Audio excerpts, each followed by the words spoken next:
ایک احمق جزیرے پر سیر کرنے چلا گیا۔ رات کے پچھلے پیر اس کا گھر واپس جانے کو جی چاہا۔ اس نے سامان کشتی میں رکھا اور چپو چلانے شروع کر دیے۔ چپو چلاتے چلاتے صبح ہو گئی اور وہ تھکاوٹ سے چور ہو گیا۔ جب اس نے اپنے سامنے دیکھا تو بہت حیران ہوا کہ منزل کا دور دور تک کوئی نشان موجود نہیں۔ پیچھے مڑ کر دیکھتا ہے تو اس کے اوزان خطا ہو گئے، کیونکہ وہ کشتی سے بندھی رسی کو کھولے بغیر ساری رات چپو چلاتا رہا تھا اور کشتی اپنی جگہ سے 2 انچ کا فاصلہ بھی طے نہیں کر سکی تھی۔ اس مثال کی مانند بے شمار لوگ ماضی کے واقعات، تلخیوں اور ناانصافیوں کا سوچتے رہتے ہیں اور ان کی زندگی کی کشتی اپنی ہی جگہ رہتی ہے۔ وہ ماضی سے بندھی رسی کو نہیں کاٹتے، اس لیے ماضی بھی ان کا پیچھا نہیں چھوڑتا۔ آپ خود بتائیے کہ اگر کسی شخص کو آگے بڑھنا ہو اور وہ منزل کی طرف کمر کر کے الٹے قدم چلنا شروع ہو جائے تو کیا وہ منزل تک پہنچ جائے گا؟ کبھی نہیں۔ ماضی آپ کو سبق سکھانے آیا تھا تاکہ آپ ان تجربات کے نتائج کو یاد رکھتے ہوئے آگے بڑھ سکیں۔ ہم کسی بھی طاقت کے ذریعے ماضی کو نہیں بدل سکتے۔ گئے دن پھر کبھی واپس نہیں آئیں گے۔ ایک چیز ممکن ہے کہ ہم ماضی کی غیر ضروری یادوں اور تلخ تجربات کو بھلا دیں اور ان کے مطابق نہ سوچیں اور نہ ہی ان کے متعلق بات کریں۔ زندگی کے ابتدائی ایام کی غلطیاں بہت اہم ہوتی ہیں۔ یہ ہمیں ذہنی اور جذباتی طور پر پختہ کرتی ہیں۔ اسی طرح کئی لوگ مستقبل کے خوابوں میں گم رہتے ہیں۔ مستقبل کی ابھی کوئی حقیقت نہیں۔ کل کس نے دیکھا ہے؟ کل کی فکر نہ کیجیے، کل جب آئے گا تب دیکھا جائے گا۔ آپ کی اصل دولت آج ہے، دوسرے الفاظ میں موجودہ وقت، کیونکہ آپ حال کو بدل کر اپنے مستقبل کو شاندار بنا سکتے ہیں۔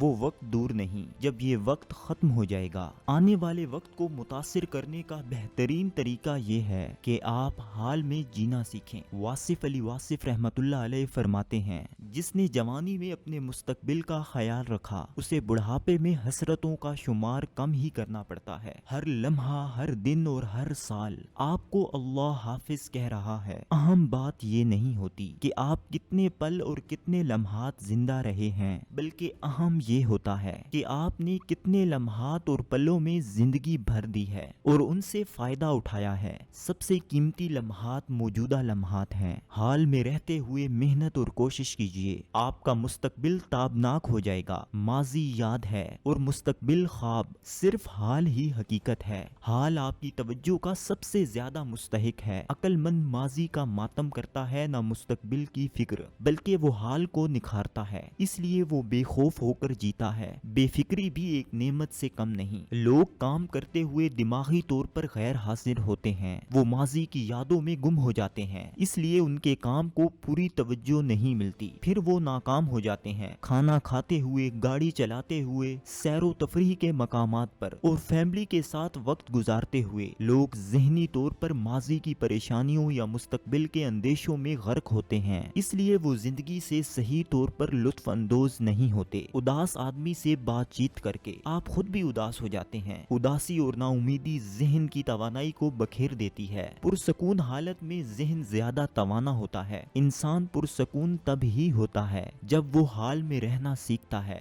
دنیا کے تمام روحانی مکاتب حال میں رہنے کی تبلیغ کرتے ہیں، کیونکہ اس طرح آپ اپنی صلاحیتوں سے زیادہ فائدہ اٹھا سکتے ہیں۔ مستقبل کی پریشانیوں کو دور بھگا دیجیے، آج میں رہنا سیکھیے اور قناعت کرتے ہوئے زندگی گزاریے۔ یاد رکھیے، ہمارے پاس جو کچھ ہے اس پر قانع ہونا درست ہے، لیکن ہم جو کچھ ہیں اس پر قناعت کرنا ہرگز درست نہیں۔ ماضی اور مستقبل سے بے نیاز ہو کر کام کیجیے، آج کو بہتر کیجیے، کل خود بخود بہترین ملے گا۔ وہ مالک جس نے آپ کو کل رزق دیا تھا وہ آج بھی آپ کو رزق دے رہا ہے، وہ یقیناً آئندہ بھی آپ کو رزق فراہم کرتا رہے گا۔ اس لیے پریشان ہونے کی ضرورت نہیں، بلکہ صبر کا دامن پکڑ کر محنت کرنے کی ضرورت ہے۔ سکھ حاصل کرنے کے لیے مطمئن رہیے، آج میں جینا سیکھیے، کیونکہ اطمینان سب سے بڑی دولت ہے۔ کل جو پھول کھلیں گے ان کے بیج آج آپ کے ہاتھ میں ہیں، اس لیے آج ہی یہ بیج بوئیے، آپ کو کل شاندار ملے گا۔ گوتم بدھ کے بقول، ہمارے مستقبل کا دار و مدار ہمارے آج کے خیالات اور اعمال پر ہے۔ جب تک آپ روشن اور قابل رشک مستقبل مستقبل کے لیے سچے دل سے محنت نہیں کرتے آپ کامیاب نہیں ہو سکتے۔ معجزات کا انتظار نہ کیجیے، زندگی عمل سے بنتی ہے، کرشمات سے نہیں۔ اپنے مستقبل کو جنت نظیر بنائیے اور آج سے محنت شروع کیجیے۔ یہ اقتباس قاسم علی شاہ صاحب کی کتاب کامیابی کا پیغام سے لیا گیا ہے۔